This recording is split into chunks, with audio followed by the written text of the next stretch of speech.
Buli lukya omuwendo gw'abasuubuzi abenyigira mu kutunda emmere gweyongera nga muno mulimu abenyigira mu kulima obutereevu abatambuza n'ababitunda butereevu eri abantu ababyetaaga.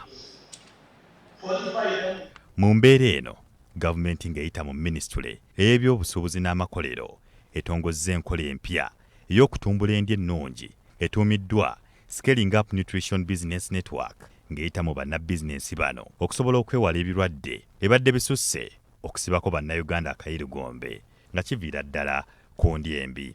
Omukolo guno gwetabiddwako bannabizinensi ab'enjawulo abakolera mu by'emmere, ebibiina ebivunaanyizibwa ku kutumbula omutindo gw'emmere mu ggwanga n'abalala.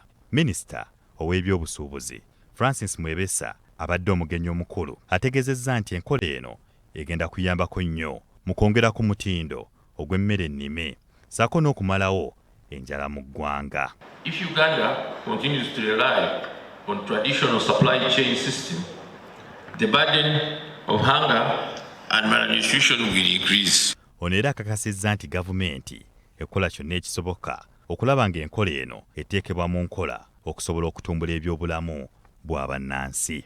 Assuring you of NRM government's commitment to implement the strategy that we are launching today, including putting in place structures, systems and programs that aid food preservation, value addition and standards and compliance. Alfred Oyo Adima okuva mu Ministry y'ebyobusuubuzi yeebazizza bannamukago bano abavuddeyo okulaba nga batumbula endya ennungi okusobola okuyambako bannayuganda mu kulwanyisa endwadde ezibadde zisusse. This strategy recognizes the role of the private sector in making safe and nutritious foods available, aspirational and affordable.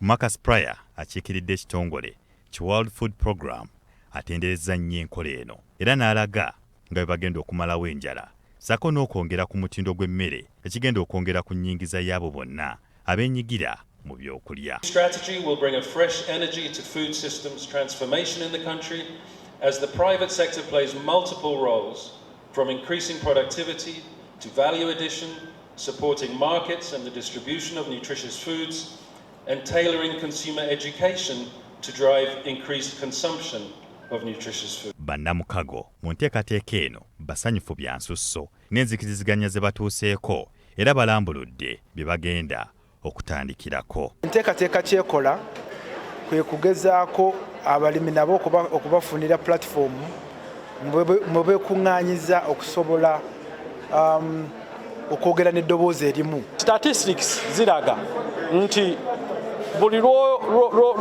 lw'otaziyiza bizibu biva ku kulya mmere embi ng'eggwanga lifiirwa $16 naye buli lw'okozesa $1 n'oziyiza ebivaamu emmere obutaba ya mutindo osevinga $16. Louis Kironde, BBS Telefayina, Gambuuze.